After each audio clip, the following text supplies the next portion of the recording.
بسم اللہ الرحمن الرحیم باب لا يعطي الجزار من الہدی شیئا، اور یا فعل مجہول پڑھیں، باب لا يعطى الجزار من الہدی شیئا۔ جزار کا معنی ہے قربانی کرنے والا، ذبح کرنے والا، قصاب۔ حضرت امام بخاری رضی اللہ تعالی عنہ نے یہ باب قائم فرمایا کہ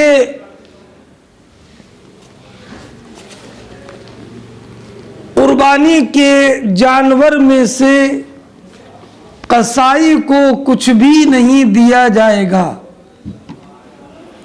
یعنی معاوضہ کے طور پر ذبح کرنے والے کو، قصاب کو قربانی کے جانور کا نہ گوشت دینا جائز ہے اور نہ اس کی کھال دینا جائز ہے۔ ہاں اگر قربانی کی اجرت الگ سے دیا جائے اور یہ ذبح کرنے والا قصاب مستحق ہے، فقیر ہے، تو اس کو بنیت صدقہ دیا جائے تو اس میں کوئی قباحت اور شناعت نہیں ہے۔ فرماتے ہیں حدثنا محمد بن کثیر قال اخبرنا سفیان حدثني ابن ابی نجیح عن مجاہد عن عبد الرحمن ابن ابی لیلہ عن علی قال بعثني النبی صلی اللہ علیہ وسلم فقمت على البدن فأمرني فقسمت لحومها ثم أمرني فقسمت جلالها وجلودها۔ وقال سفيان حدثني عبد الكريم عن مجاهد عن عبد الرحمن بن أبي ليلى عن علي قال أمرني النبي صلى الله عليه وسلم أن أقوم على البدن ولا أعطي علي شيئا في جزارتها۔ اس حدیث کے پہلے راویوں پر ایک نظر ڈالنے۔ محمد ابن کثیر، دوسرے سفیان، یہ سفیان ثوری، تیسرے ابن ابی نجیح، یہ عبداللہ ابن یسار ابن ابی نجیح ہیں، چوتھے مجاہد ابن جبیر ہیں، پانچویں عبد الرحمن ابن ابی لیلہ ہیں، ایک راوی عبد الکریم بن مالک ہیں۔ ان کا انتقال 127 ہجری میں ہوا، اور پھر حضرت علی مرتضی رضی اللہ تعالی عنہ ہیں۔ حضرت علی مرتضی کرم اللہ تعالی وجہ الکریم بیان فرماتے ہیں، بعثنی النبی صلی اللہ علیہ وسلم فقمت علی البدن، مجھ کو نبی اکرم صلی اللہ تعالی علیہ وسلم نے بھیجا، فقمت علی البدن، تو میں قربانی کے اونٹوں کے پاس کھڑا ہو گیا، جو اونٹ نبی اکرم صلی اللہ تعالی علیہ وسلم نے قربانی کے لیے بھیجے تھے۔ میں کھڑا ہو گیا، یعنی ان کے نحر کے وقت میں احتیاطاً۔ اب وہ اونٹ کتنے تھے؟ اس روایت میں اس کا ذکر نہیں ہے، مگر بعد میں جو روایت آ رہی ہے اس میں ذکر ہے کہ یہ اونٹ جو نبی اکرم علیہ السلام نے قربانی کے لیے بھیجے تھے یہ 100 اونٹ تھے، 100 اونٹ تھے۔ اور ایک روایت میں یہ ہے کہ نحر النبی صلی اللہ علیہ وسلم 30 بدنا، کہ حضور نے 30 اونٹ ذبح کیے۔ وَأَمَرَنِي فَنَحَرْتُ سَائِرَهَا، تو ما بقیہ اونٹوں کو میں نے ذبح کیا۔ اور مسلم شریف کی روایت جو جابر ابن عبداللہ سے مروی ہے اس میں یہ ہے کہ نبی اکرم علیہ السلام قربان گاہ کی طرف آئے، فنحر 63 بدنا، حضور نے 63 اونٹ ذبح کیے۔ اور پھر حضرت علی کو حکم دیا تو آپ نے ما بقیہ ذبح کیے۔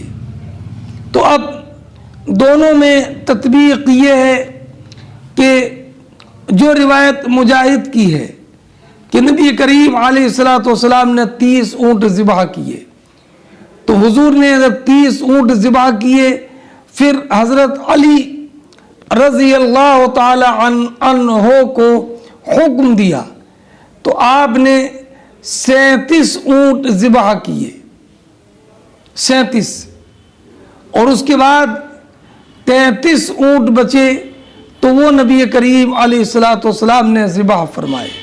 تو حضور نے پہلے 30، بعد میں حضرت علی رضی اللہ تعالی عنہ نے 37، اور جو پھر بچے تھے باقی 33 تو وہ نبی کریم علیہ السلام نے ذبح کیے۔ تو کل ملا کر نبی اکرم علیہ السلام نے 63 اونٹ ذبح فرمائے۔ ہاں فَأَمَرَنِي فَقَسَمْتُ لُحُومَهَا، پھر مجھے نبی اکرم علیہ السلام نے حکم دیا، میں نے ان کا گوشت تقسیم کیا۔ پھر مجھے حکم دیا تو اس کی جو جھولیں تھیں اور جو کھالیں تھیں تو کھالوں کے اور جھولوں کے تقسیم کرنے کا حکم دیا۔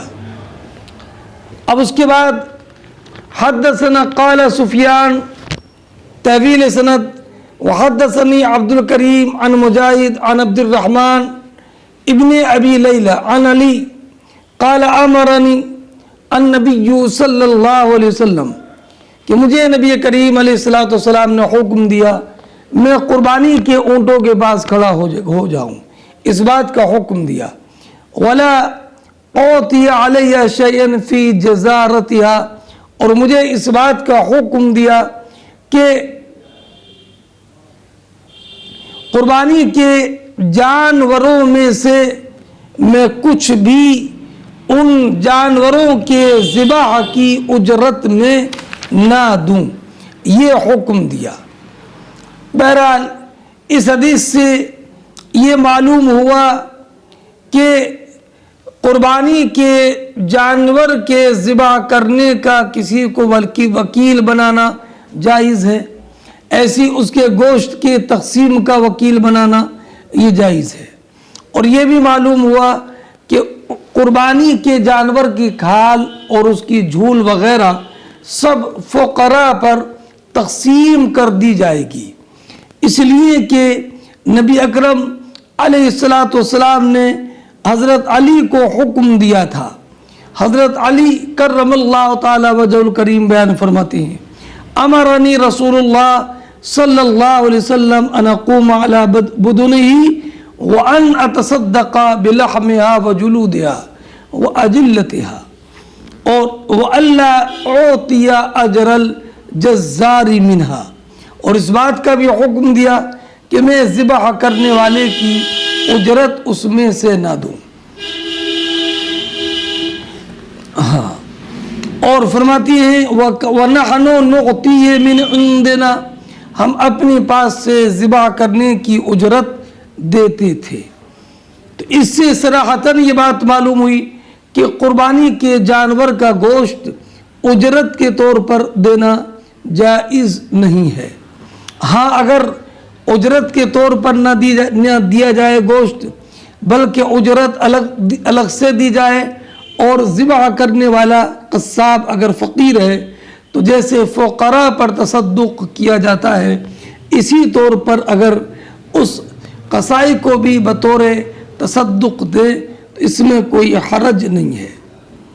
ہاں اجرت کے طور پر دینا ممنوع ہے، اس لیے کہ یہ معاوضہ ہے۔ اور ایک بات یہ بھی کہ کھال کو بیچنا جائز نہیں ہے، صدقہ کیا جائے گا۔ اگر بیچ دی تو اس کی ثمن صدقہ کر دینا ضروری ہوگا۔ ہاں اگر اس کھال کو باقی رکھتے ہوئے اگر اپنے تصرف میں لائے تو یہ بلا شبہ جائز ہے، جیسے اسی چمڑے کا دسترخوان بنا لیا یا اس کا مشکیزہ بنا لیا تو یہ بلا شبہ جائز ہے۔ لیکن اس کھال یا اس کا پانی نکالنے کے لیے اس کا استعمال کیا تو یہ بلا شبہ جائز ہے، لیکن اس کو بیچ کر کے قیمت اپنے خرچ میں لانا یہ جائز نہیں ہے۔ اگر بیچ دیا ہے تو اس کی ثمن کا صدقہ کرنا واجب ہے۔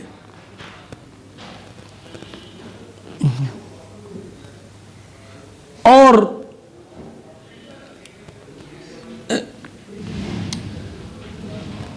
اس کی جو جھول وغیرہ ہے یا جھول کو بھی صدقہ کیا جائے، اگر جھول بیچ دی تو پھر اس باب یتصدق بجلود الہدیہ، یہ باب اس بارے میں کہ قربانی کے جانور کی کھال صدقہ کی جائے گی۔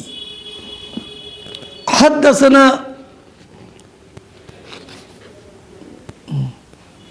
مسدد قال حدثنا يحيى عن ابن جريج أخبرني الحسن بن مسلم وعبد الكريم الجزري أن مجاهدا أخبرهما أن عبد الرحمن بن أبي ليلى أخبره أن عليا أخبره أن النبي صلى الله عليه وسلم أمره أن يقوم على بدنه وأن يقسم بدنه كلها لحومها وجلودها وجلالها ولا يعطي في جزارتها شيئا۔ اس حدیث کی اصل پہلے گزر گئی ہے، اس میں یہ ہے کہ حسن ابن مسلم اور عبد الکریم جزری یہ بیان فرماتے ہیں کہ امام مجاہد نے ان دونوں کو بتایا کہ عبد الرحمن ابن ابی لیلہ نے خبر دی کہ حضرت علی مرتضیٰ کرم اللہ تعالی وجہ الکریم نے بیان فرمایا کہ نبی اکرم صلی اللہ تعالی علیہ وسلم نے ان کو حکم دیا کہ وہ قربانی کے جانوروں کے پاس کھڑے ہو جائیں ان کے ذبح کے وقت میں، اور قربانی کے تمام جانوروں کا گوشت ان پر موجودہ ان کی جھولیں، ان کے کھالیں سب تقسیم کر دیں۔ ولا یعطی فی جزارتها شیئا، اور ان میں سے کوئی بھی چیز بطور معاوضہ کے ذبح کرنے والے کو نہ دی جائے، بطور معاوضہ کے کچھ بھی ذبح کرنے والے کو نہ دیا جائے، اس میں سے کچھ بھی، یعنی نہ اس کی کھال، نہ اس کا گوشت، اور نہ اس کی جو ہے وہ جھول وغیرہ۔ حدیث مبارک ابھی آپ نے ما سبق میں پڑھی ہے، اور یہ حدیث تفصیل کے ساتھ آپ نے سماعت کر لی ہے۔ سماعت کر لی. ہاں باب یتصدق بجلال البدنی، یہ باب اس میں یہ ذکر کیا جائے گا کہ قربانی کرنے والا قربانی کے اونٹوں کی جھول کو بھی صدقہ کرے گا. حدیث پاک وہ یہ جو ابھی آپ نے پڑھی ہے. حدثنا ابو نعیم قال حدثنا سیف ابن ابی سلیمان قال سمعت مجاہدا یقول حدثني ابن ابی لیلى ان علیا حدث قال عاد النبی صلی اللہ علیہ وسلم 100 بدنا فامرنی بلحومها فقسمتها ثم امرنی بجلالها ثم بجلودها فقسمتها. فرماتے ہیں حضرت امام مجاہد کہ مجھ سے حدیث بیان کی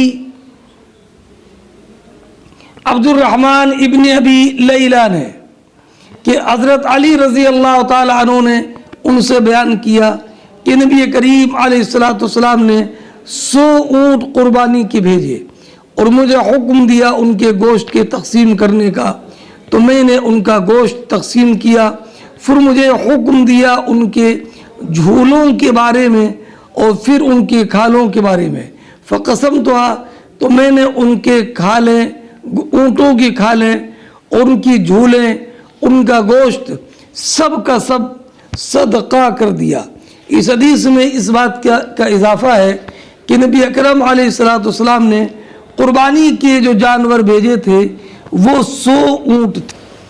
باب وَإِذْ بَوَّأْنَا لِإِبْرَاهِيمَ مَكَانَ الْبَيْتِ أَلَّا تُشْرِكْ بِي شَيْئًا وَطَهِّرْ بَيْتِيَ لِلطَّائِفِينَ وَالْقَائِمِينَ وَالرُّكَّعِ السُّجُودِ وَأَذِّن فِي النَّاسِ بِالْحَجِّ يَأْتُوكَ رِجَالًا وَعَلَى كُلِّ غَامِرٍ يَأْتِينَ مِنْ كُلِّ فَجٍّ عَمِيقٍ لِيَشْهَدُوا مَنَافِعَ لَهُمْ وَيَذْكُرُوا اسْمَ اللَّهِ فِي أَيَّامٍ مَّعْلُومَاتٍ عَلَى مَا رَزَقَهُم مِّن بَهِيمَةِ الْأَنْعَامِ فَكُلُوا مِنْهَا وَأَطْعِمُوا الْبَائِسَ الْفَقِيرَ ثُمَّ لِيَقْضُوا تَفَثَهُمْ وَلْيُوفُوا نُذُورَهُمْ وَلْيَطَّوَّفُوا بِالْبَيْتِ الْعَتِيقِ ذَلِكَ وَمَنْ يُعَظِّمْ حُرُمَاتِ اللَّهِ فَهُوَ خَيْرٌ لَهُ عِنْدَ رَبِّهِ. یہ سورہ حج سے ہے. 26ویں آیت کریمہ سے آغاز ہے. پہلے میں ان آیات کا ترجمہ اور اس کی تفسیر کنز الایمان اور خزائن العرفان سے بیان کرتا ہوں، اور اس کے بعد حضرت امام بخاری رضی اللہ تعالی عنہ نے اس مقام پر جو ذکر کیا ہے ان آیت کریمہ کو، اس کی کچھ تشریح کرتا ہوں. قرآن فرماتا وَإِذْ بَوَّأْنَا لِإِبْرَاهِيمَ مَكَانَ الْبَيْتِ، اور جب کہ ہم نے ابراہیم کو اس گھر کا ٹھکانہ ٹھیک بتا دیا، اور جب کہ ہم نے ابراہیم کو اس گھر کا ٹھکانہ ٹھیک بتا دیا تعمیر کعبہ شریف کے وقت. پہلے عمارت کعبہ حضرت آدم علیہ السلام نے بنائی تھی، اور طوفان نوح کے وقت وہ آسمان پر اٹھا لی گئی. اللہ تعالیٰ نے ایک ہوا مقرر کی جس نے اس جگہ کو صاف کر دیا، اور حضرت ابراہیم علیہ السلام کے لیے خانہ کعبہ کی جگہ ظاہر ہو گئی. اور ایک قول یہ ہے کہ اللہ تعالیٰ نے ایک ابر بھیجا جو خاص اس بقعہ کے مقابل تھا جہاں کعبہ معظمہ کی عمارت تھی. اس طرح حضرت ابراہیم علیہ السلام کو کعبہ شریف کی جگہ بتائی گئی، تو آپ نے اس کی قدیم بنیاد پر عمارت کعبہ کی تعمیر کی. اللہ تشرک بھی شیئا اور اللہ نے یہ حکم دیا کہ میرا شریک نہ کر. وَطَاهِرْ بَيْتِيَ لِلطَّائِفِينَ وَالْقَائِمِينَ، اور میرا گھر ستھرا رکھ، میرا گھر ستھرا رکھ شرک سے اور بتوں سے اور ہر قسم کی نجاستوں سے. للطائفین، طواف والوں اور اعتکاف والوں اور رکوع اور سجدے والوں کے لیے، یعنی نمازیوں کے لیے میرا گھر صاف ستھرا رکھ. وَأَذِّنْ فِي النَّاسِ بِالْحَجِّ يَأْتُوكَ رِجَالًا، اور لوگوں میں حج کی عام ندا کر دے، عام ندا کر دے. چنانچہ حضرت ابراہیم علیہ السلام نے ابو قبیس پہاڑ پر چڑھ کر جہان کے لوگوں کو ندا کر دی کہ بیت اللہ کا حج کرو.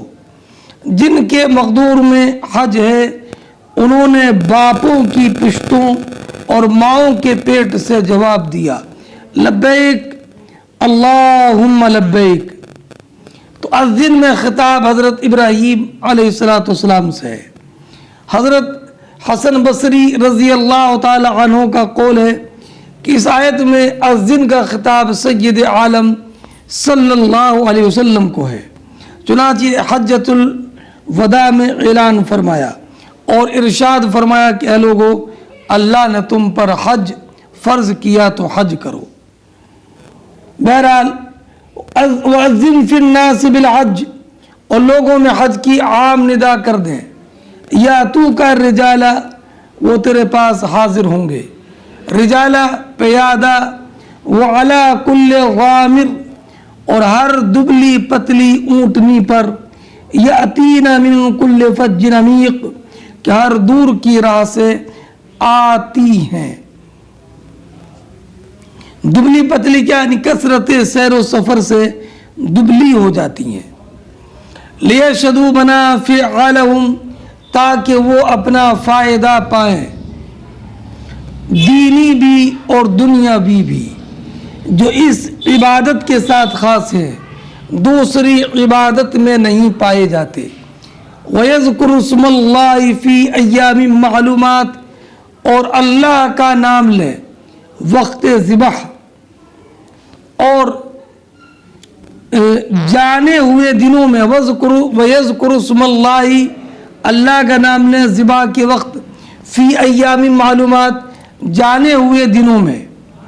جانے ہوئے دنوں سے ذی الحجہ کا عشرہ مراد ہے، جیسے کہ حضرت علی، حضرت عبداللہ ابن عباس، حضرت حسن بصری، قتادہ رضی اللہ تعالی عنہ کا قول ہے. اور یہی مذہب ہے ہمارے امام اعظم حضرت امام الائمہ کاشف الغمہ سراج الامہ امام اعظم رضی اللہ تعالیٰ عنہ کا. اور صاحبین کے نزدیک ایام معلومات سے مراد ایام نحر ہے، اور یہ قول ہے حضرت عبداللہ ابن عمر رضی اللہ تعالیٰ عنہ کا. بہرحال یہاں پر چاہے مراد اس سے ذی الحجہ کے 10 دن ہوں یا اس سے مراد ایام نحر ہوں، بہرحال یہاں ان دنوں سے مراد خاص روز عید ہے، یوم نحر. اور اللہ کا نام لیں جانے ہوئے دنوں میں، علی ما رزقہم من بہیمۃ الانعام، اس پر کہ انہیں روزی دی بے جانور، کہ انہیں روزی دی بے جانور چوپائے، اونٹ، گائے، بکری، بھیڑ. فَكُلُوا مِنْهَا، تو ان میں سے خود بھی کھاؤ. وَأَطْعِمُوا الْبَائِسَ الْفَقِيرَ، اور مصیبت زدہ محتاج کو کھلاؤ. یاد رکھیے تطوع اور تمتع و قران اور ہر ایک حدیث سے جن کا اس آیت میں بیان ہے کھانا جائز ہے، باقی ہدایہ اسے جائز نہیں ہے. باقی ادائے کیا جیسے جنایات کی ہے اور یا منت وغیرہ کی ہے۔ فرماتا قرآن ثم لیقضوا تفثهم، جب قربانی کر دی ثم لیقضوا تفثهم، پھر اپنا میل کچیل اتاریں، میل کچیل اتاریں، یعنی منہ کتروائیں، ناخن تراشیں، بغلوں اور زیر ناف کے بال دور کریں، وَلْيُوفُوا نُذُورَهُمْ، اور اپنی منتیں پوری کریں جو انہوں نے مانی ہوں، وَلْيَطَّوَّفُوا بِالْبَيْتِ الْعَتِيقِ، اور اس آزاد گھر کا طواف کریں، اس سے طواف زیارت مراد ہے۔ ذَلِكَ، بات یہ ہے، وَمَنْ يُعَظِّمْ حُرُمَاتِ اللَّهِ فَهُوَ خَيْرٌ لَهُ، اور جو اللہ کی حرمتوں کی تعظیم کرے، جو اللہ کی حرمتوں کی تعظیم کرے یعنی اس کے احکام کی، خواہ مناسک حج ہوں یا ان کے سوا اور احکام، اور بعض مفسرین نے اس سے مناسک حج مراد لیے اور بعض نے بیت حرام اور مشعر حرام، شہر حرام، ولد حرام، مسجد حرام مراد لیے ہیں۔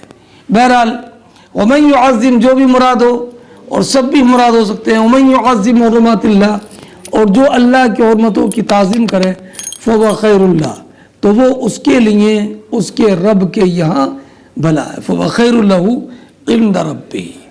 یہاں تک امام بخاری رضی اللہ تعالی عنہ نے بیان فرمایا ہے۔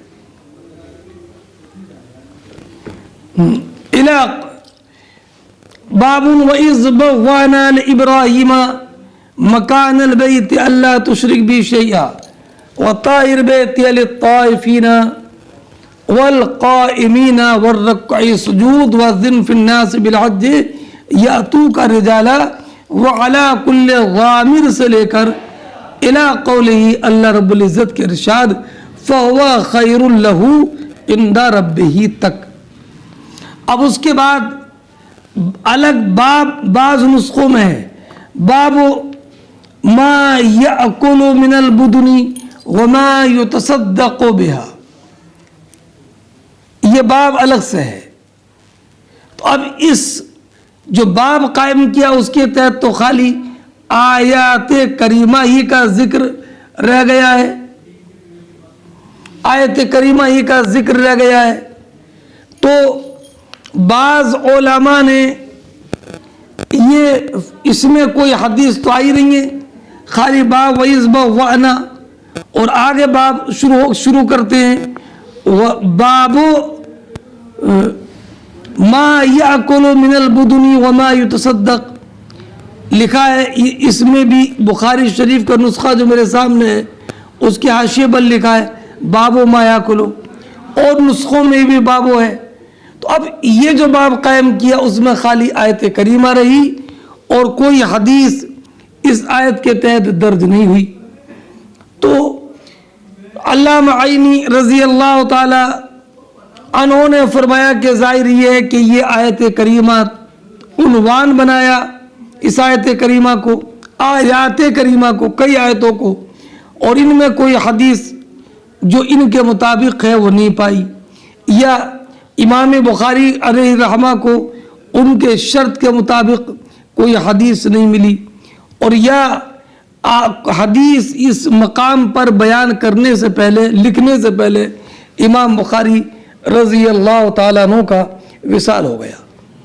اور علامہ عینی فرماتے ہیں کہ اس کی دوسری توجیہ اس سے بھی بہتر ہے، وہ یہ ہے کہ یہ آیات بہت سارے احکام حج پر مشتمل ہے، تو ان آیات کا ذکر انہی احکام پر تنبیہ کرنے کے لیے ہے۔ وہ کیا؟ وہ یہ کہ طائفین، طواف کرنے والے، نماز پڑھنے والوں کے لیے بیت اللہ کو پاک رکھنا ہے بتوں سے اور نجاستوں سے، شرک کی باتوں سے، اور یہ بھی بتانا ہے کہ اللہ رب العزت نے اپنے رسول کو حکم دیا کہ لوگوں میں حج کا اعلان کر دے، اور یہ حجۃ الوداع میں ہوا، اور یہ بتانا ہے کہ حج میں دنیاوی اور دینی منافع ہیں جو خاص اسی عبادت کے ساتھ خاص ہے، اور یہ بھی کہ ایام معلومات میں اللہ رب العزت کا ذکر کرنا ہے، اور وہ ذی الحجہ کے 10 دن ہیں۔ اور میں نے جو تفسیر کی کہ مراد یہ ہے کہ اللہ کا نام لو ایام معلومات میں، تو امام اعظم کے نزدیک اس سے ذی الحجہ کے 10 دن مراد ہے، جیسے کہ ابھی ذکر ہوا۔ اور پھر یہ کہ خاص طور پر یوم نحر ہی مراد ہے۔ اور اس آیت میں یہ بھی ذکر ہے کہ اللہ رب العزت نے ان کو جو چوپائے دیے جن کو ذبح کرتے ہیں، اس پر اللہ رب العزت کا شکر ادا کریں، اور یہ بھی کہ ان قربانی کا گوشت خود بھی کھائیں اور فقیروں کو کھلائیں، اور یہ کہ قربانی کے بعد میں بال وغیرہ منڈوائیں، اور یہ کہ اگر کوئی نظر مانی ہو تو اس نظر کو پورا کریں اور بیت اللہ کا طواف کریں، اور اللہ رب العزت کے حرمات کی تعظیم کریں۔ ہاں فرمایا آخر میں وَلْيَطَّوَّفُوا بِالْبَيْتِ الْعَتِيقِ، بیت عتیق سے مراد کعبہ مقدسہ، اور کعبہ مقدسہ کو عتیق کہنا اس لیے ہے کہ چونکہ وہ پرانا گھر ہے، سب سے پہلا گھر ہے، اور یہ اس لیے کہ ہمیشہ وہ ظالم بادشاہوں کے دستے ظلم سے محفوظ رہا، کبھی بھی وہ اس کی تخریب پر قادر نہیں ہوئے، اور ہمیشہ کعبے کی تعظیم اور کعبہ مقدس کا احترام ہوتا رہا، اور یہ بھی کہ کبھی یہ کسی کا یہ مملوک نہیں ہوا، اور اس لیے بھی اس کو عتیق بولتے ہیں کہ چونکہ یہ طوفان نوح کے وقت میں بھی ڈوبنے۔ باب ما یاکل من البدن وما یتصدق، یہ باب اس میں یہ بیان کیا جائے گا کہ قربانی کرنے والے کو اپنی قربانی کے جانور سے کیا کھانا جائز ہے، وما یتصدق منہا، اور اس قربانی کے جانور کا کہ کن چیزوں کو صدقہ کیا جائے گا، یعنی یہ بتانا چاہتے ہیں کہ کیا اس کے لیے کھانا جائز ہے قربانی کے جانور سے، اور کیا اس پر صدقہ کرنا جائز ہے۔ اور بعض نسخوں میں ہے ما یؤکل، یعنی اس کے بیان میں کہ جس کا کھانا جائز ہے اور جس کا صدقہ کیا جائے گا۔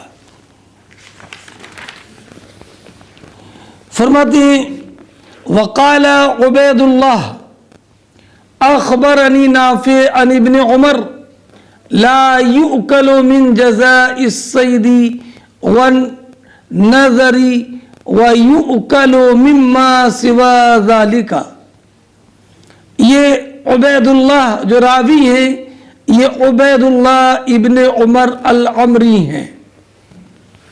فرماتے ہیں عبداللہ ابن عمر رضی اللہ تعالی عنہ سے روایت کر کے کہ حضرت عبداللہ ابن عمر رضی اللہ تعالی عنہما نے فرمایا شکار کی جزا اور نظر کی قربانی سے نہ کھایا جائے، شکار کی جزا اور نظر کی قربانی سے نہ کھایا جائے، وَيُؤْكَلُ مِمَّا سِوَى ذَلِكَ، اس کے علاوہ بقیہ قربانیوں سے کھایا جائے۔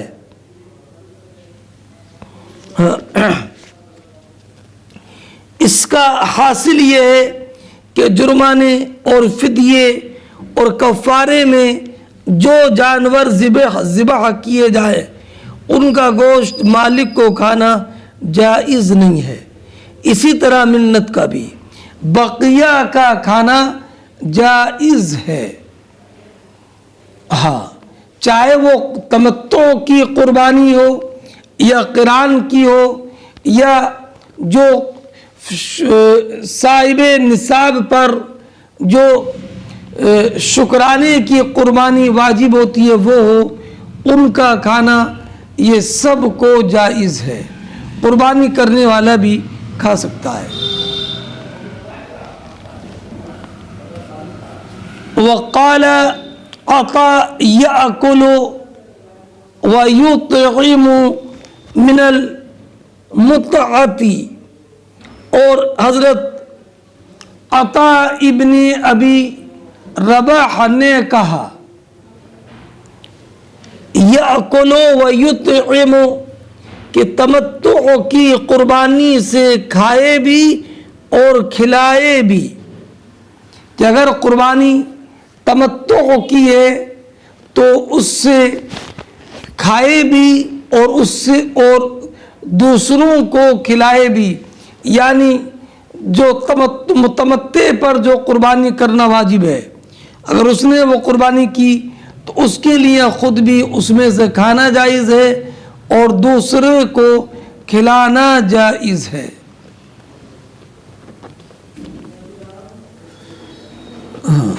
حدثنا مسدد حدثنا يحيى عن ابن جريج حدثنا عطاء سمع جابر بن عبد الله يقول كنا لا نأكل من لحوم بدننا فوق 3 منا، فرخص لنا النبي صلى الله عليه وسلم فقال كلوا وتزودوا، فأكلنا وتزودنا. قال قلت لعطاء اقال حتى جئنا بالمدینہ؟ قال لا. فرماتے ہیں امام بخاری رضی اللہ تعالی عنہ، امام بخاری کے شیخ مسدد، ان کے شیخ یحییٰ ابن سعید قطان بصری ہیں، ابن جریج کئی مرتبہ گزر گیا، عبد الملک بن عبد العزیز ابن جریج مکی ہیں، عطاء ابن ابی رباح ہیں۔ فرماتے ہیں حضرت ابن جریج کہ ہم سے حدیث بیان کی عطاء نے، انہوں نے کہا کہ ہم نے جابر ابن عبداللہ رضی اللہ تعالی عنہ کو سنا، وہ فرماتے ہیں کہ ہم اپنے اونٹ کے گوشت کو، اپنے قربانی کے اونٹ کے گوشتوں کو منا کے 3 دن سے زیادہ نہیں کھاتے تھے۔ ہم لوگ منا میں 3 دن سے زیادہ اپنی قربانی کے جانوروں کا گوشت نہیں کھایا کرتے تھے، بس 3 دن۔ فرخص لنا النبی صلی اللہ علیہ وسلم، تو نبی اکرم علیہ الصلوۃ نے ہمیں رخصت دی اور ارشاد فرمایا کلو، کھاؤ، وتزودوا، اور اسے سفر کے دوران کھانے کے لیے ساتھ رکھو۔ فرماتے ہیں فَأَكَلْنَا وَتَزَوَّدْنَا، تو ہم نے اسے کھایا بھی اور سفر کے دوران اپنے ساتھ رکھا بھی، اپنے ساتھ رکھا بھی۔ فرماتے ہیں قال قلت لعطاء، قلت قائل ہے ابن جریج، ابن جریج کہتے ہیں کہ میں نے عطاء سے کہا اقال حتی جئنا المدینہ، کیا حضرت جابر ابن عبداللہ نے یہ فرمایا تھا کہ ہم اپنی منا میں اپنی قربانی کے جانوروں کا گوشت 3 دن سے زیادہ نہیں کھاتے تھے یہاں تک کہ ہم مدینہ منورہ آ گئے؟ کیا یہ جابر نے بیان کیا؟ قال لا، تو حضرت عطاء نے کہا کہ نہیں، عطاء نے کہا کہ نہیں۔ اور مسلم شریف کی روایت میں ہے کہ حضرت عطاء نے کہا کہ ہاں، یعنی جابر ابن عبداللہ رضی اللہ تعالی عنہ نے یہ بیان فرمایا تھا کہ یہ تب فرمایا کہ جب کہ ہم مدینہ منورہ آ گئے تب ہم کو اجازت دی۔ دونوں روایتوں میں تطبیق یہ ہے کہ پہلے حضرت جابر ابن عبداللہ رضی اللہ تعالی عنہ کو یاد نہیں رہا تھا، اس لیے جب پوچھا حتیٰ جئنا بالمدینہ، کیا نبی کریم علیہ السلام نے یہ حکم تب دیا جب ہم مدینہ آ گئے؟ تو فرمایا کہ لا، نہیں. اور پھر جب یاد آئی تو فرمایا نعم، ہاں. حضرت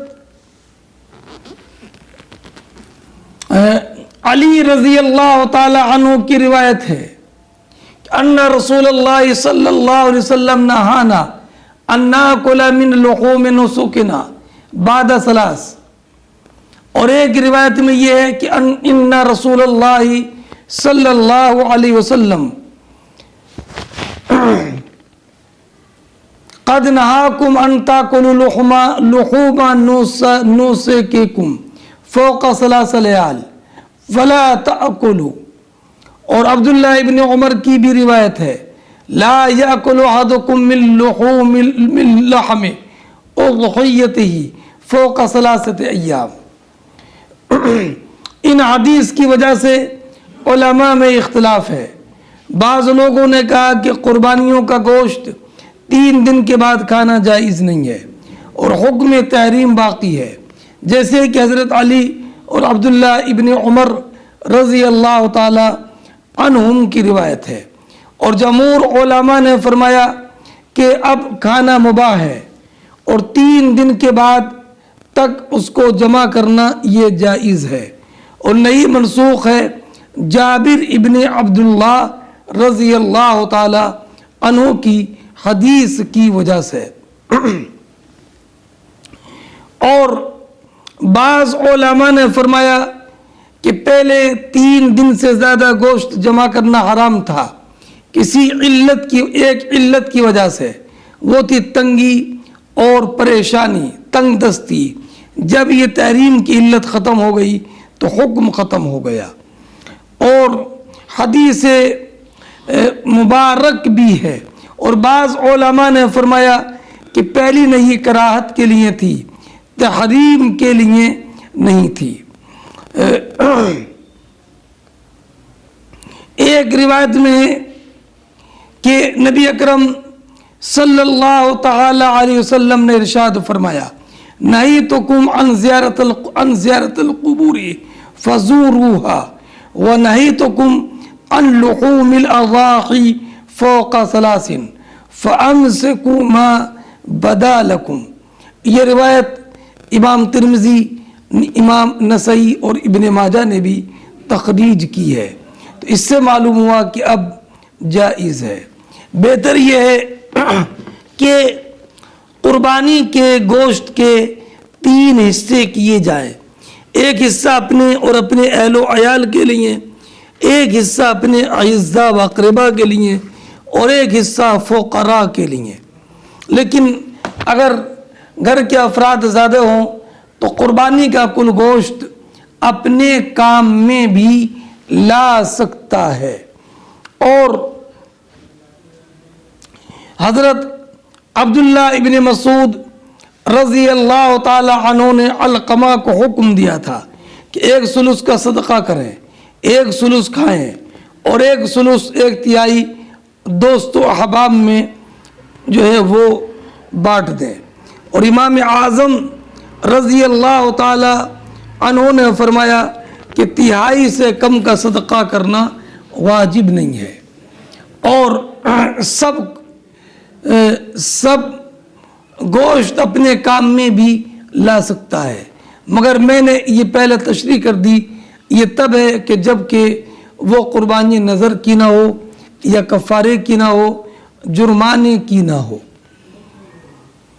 ہاں، حضرت ابو زبیر رضی اللہ تعالی عنہ سے روایت ہے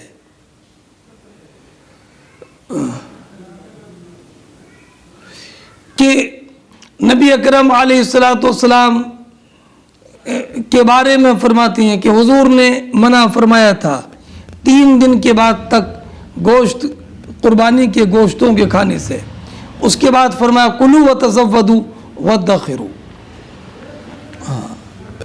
اور جب خود قربانی کرنے والا غنی ہو اسے کھانا جائز ہے تو غنی کو کھلانا بھی جائز ہے۔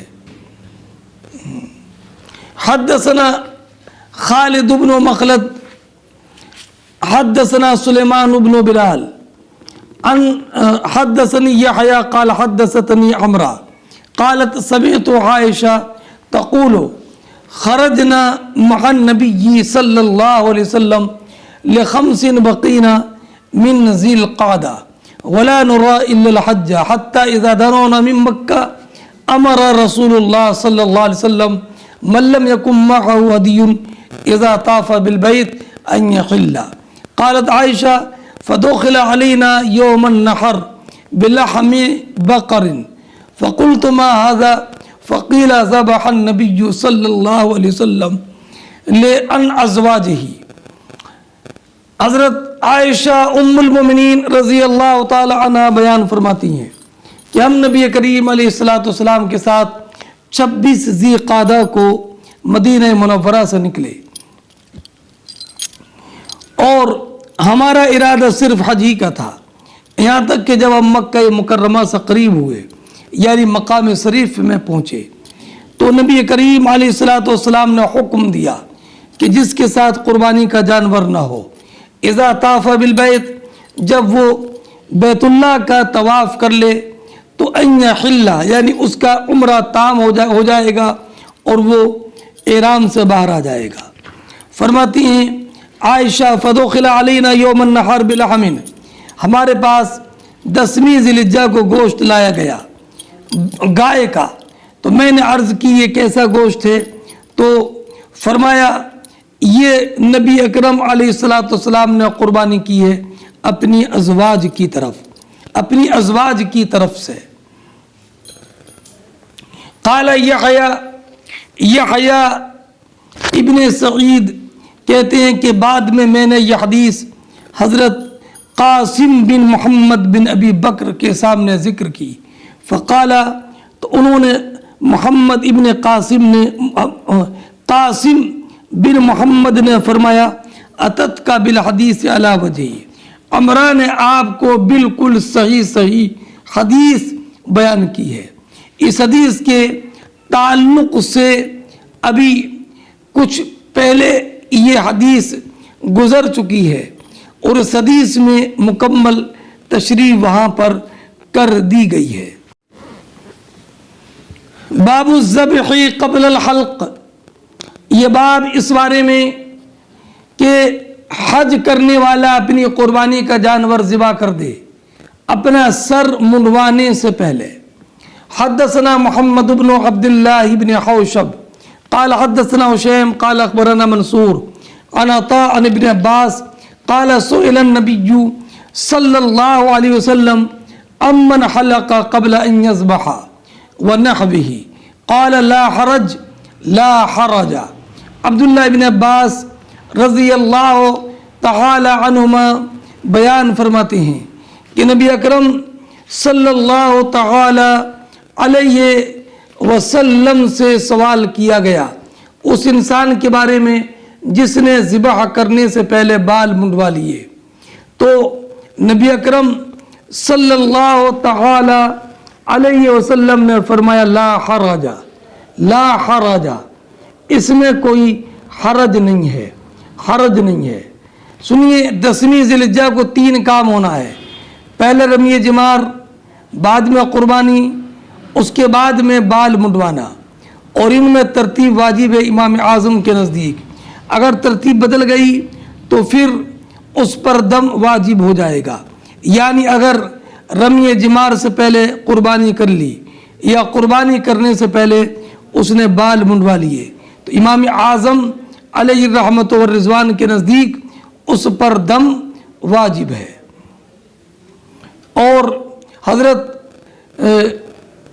امام بخاری رضی اللہ تعالی عنہ نے اس حدیث کی تخریج کی کہ ایک روایت مسلم شریف میں طاؤس سے ہے، عبداللہ ابن عباس رضی اللہ تعالیٰ عنہما بیان فرماتے ہیں کہ نبی کریم علیہ السلام سے کہا گیا، سوال کیا گیا ذبح، حلق اور رمی کے بارے میں کہ ان میں اگر تقدیم و تاخیر ہو جائے تو فرمایا لا حرج، اس میں کوئی حرج نہیں ہے۔ اور ایک روایت میں یہ ہے کہ سوال کیا گیا اس انسان کے بارے میں جس نے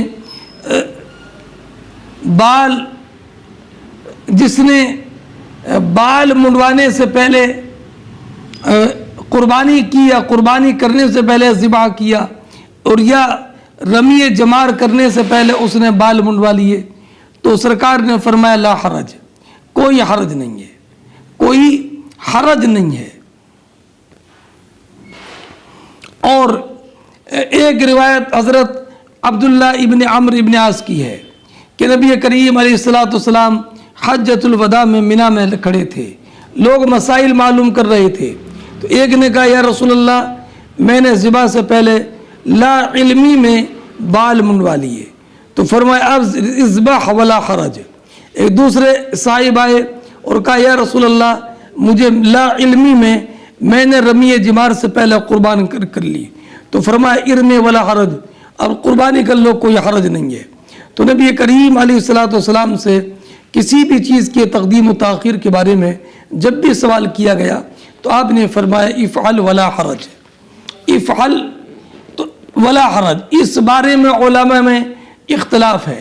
امام طاؤس، امام عطا، مجاہد نے یہ کہا کہ ان افعال میں ترتیب واجب نہیں ہے، اگر بعض کو بعض پر مقدم کر دیا تو کوئی حرج نہیں ہے۔ یہی قول امام شافعی، امام احمد، امام اسحاق کا ہے۔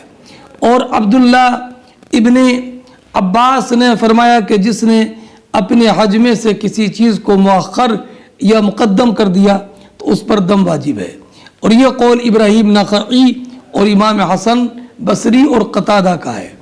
ہاں اگر کسی نے ذبح کرنے سے پہلے بال منڈوا لیے تو امام مالک، امام سفیان ثوری، امام اوزاعی، امام شافعی، امام احمد، اسحاق، ابو ثور، داود، ابن جریر نے فرمایا لا شیء علیہ، اور ان کی دلیل یہی حدیث ہے، ان کی دلیل یہی حدیث مبارک ہے۔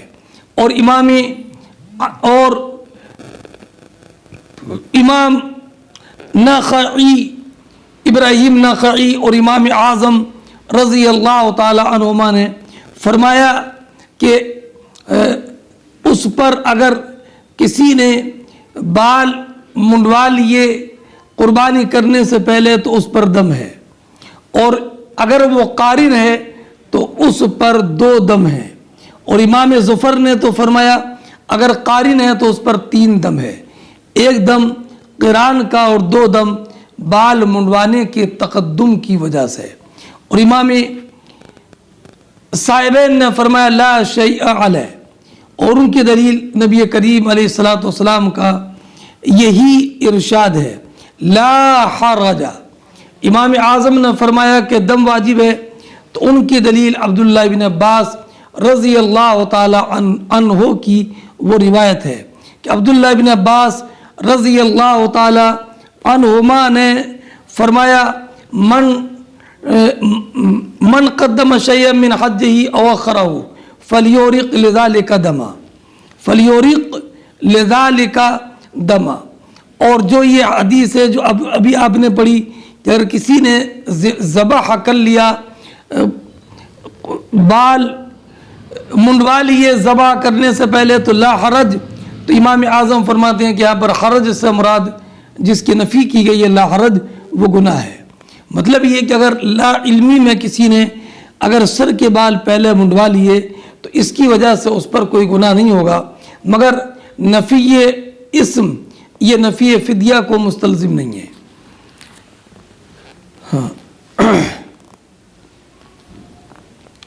حدثنا، اچھا یہ حرج کیوں نہیں تھا؟ اس لیے کہ اسلام کا یہ پہلا حج تھا، لوگ مناسک حج کو جانتے نہیں تھے، اس لیے نبی کریم علیہ السلام نے ان پر آسانی فرمائی اور فرمایا کہ لا حرج، کہ اگر تم سے لا علمی میں تقدم و تاخر ہو گیا تو کوئی حرج نہیں ہے۔ حدثنا حمد بن یونس اخبرنا ابو بکر عن عبد العزیز ابن رفع عن عطا عن ابن عباس قال رجل للنبی، ایک صاحب نے نبی کریم علیہ السلام سے سوال کیا، ایک صاحب نے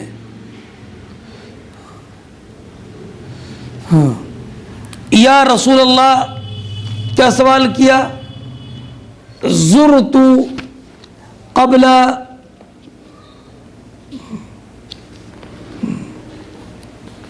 زرت سوال کیا زرت قبل نرمیہ، یا رسول اللہ میں نے کن کری ماننے سے پہلے طواف زیارت کر لیا ہے؟ تو فرمایا لا حرج۔ ایک نے کہا حلقت قبل ان اذبح، میں نے قربانی کرنے سے پہلے سر منڈوا لیا ہے، تو کہا لا حرج۔ ایک نے کہا ذبحت قبل ان ارمیہ، کہ میں نے کن کری مارنے سے پہلے قربانی کر لی ہے، تو آپ نے فرمایا لا حرج۔ فرماتے ہیں قال عبد الرحیم الرازی عن ابن خسیم اخبرنی عطاء عن ابن عباس رضی اللہ تعالی عنہما وقال القاسم ابن یحییٰ حدثنی ابن خسیم عن عطاء عن ابن عباس رضی اللہ تعالی عنہما عن النبی صلی اللہ علیہ وسلم وقال عبد الرحیم الرازی عن ابن خسیم قال اخبرنی عطاء عن ابن عباس۔ یہ تیسرا طریق معلق ہے عبد الرحمن ابن سلیمان اشل رازی سے، وہ ابن خسیم سے روایت کرتے ہیں۔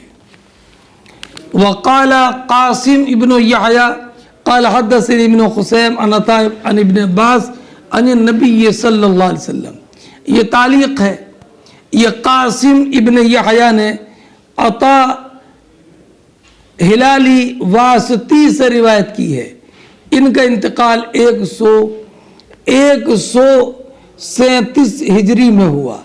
وقال عفان، یہ بھی تعلیق ہے، اوراہ عن وہیب قال حدثنا ابن خسیم عن سعید ابن جبیر عن ابن عباس رضی اللہ تعالیٰ عنہما عن النبی۔ یہ بھی تعلیق ہے، اس کے جو راوی ہیں وہ عفان ابن مسلم صفار بصری ہیں۔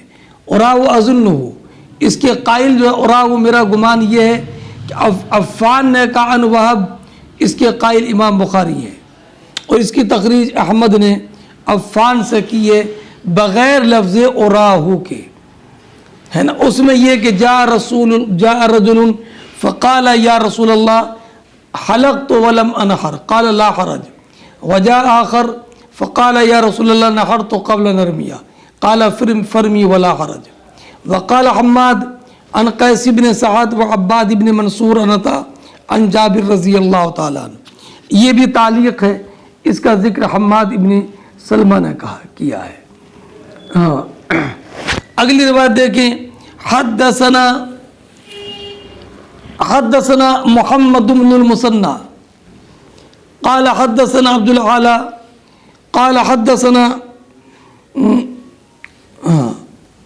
خالد عن اکرمہ عن ابن عباس قال سئل النبی صلی اللہ علیہ وسلم، فرماتے عبداللہ ابن عباس کے نبی کریم علیہ السلام نے سوال کیا گیا اور کہا گیا یا رسول اللہ میں نے رمی کی بعد ما امسیت ہو، اس کے بعد کہ شام ہو چکی ہے، یعنی میں نے صبح کو رمی نہیں کی بلکہ میں نے شام کے وقت میں رمی کی، تو فرمایا لا حرج، تم پر کوئی حرج نہیں ہے۔ تو اس نے کہا حلقت قبل ان انحر، یا رسول اللہ میں نے قربانی کرنے سے پہلے بال منڈوا لیے۔ قال لا حرج، لا حرج، یہ یوم نحر کی رمی کے بارے میں سوال تھا۔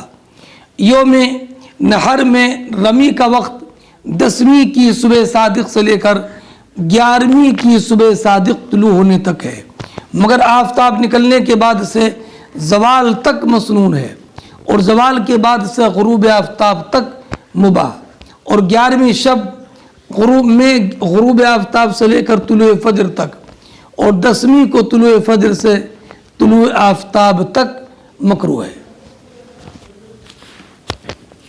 حدثنا اب دان اخبرنی ابن قال اخبرنی ابی عن شعبہ عن قیس بن مسلم عن طارق بن شہاب عن ابی موسیٰ قال قدمت علی رسول اللہ. یہ حدیث پہلے گزر گئی ہے. ابو موسیٰ شریح کہتے ہیں کہ میں نبی کریم علیہ السلام کی بارگاہ میں حاضر ہوا یمن سے، اور حضور مقام بطحا میں تھے. تو آپ نے فرمایا کہ آپ نے حج کا احرام باندھا ہے؟ تو ابو موسیٰ کہتے ہیں میں نے کہا کہ ہاں. تو فرمایا کائے کا احرام باندھا؟ میں نے کہا لبیک بإعلان النبی صلی اللہ علیہ وسلم. میں نے ویسے احرام باندھا جیسے کہ نبی کریم علیہ السلام کا. تو فرمایا احسنت، تم نے اچھا کیا. انطلق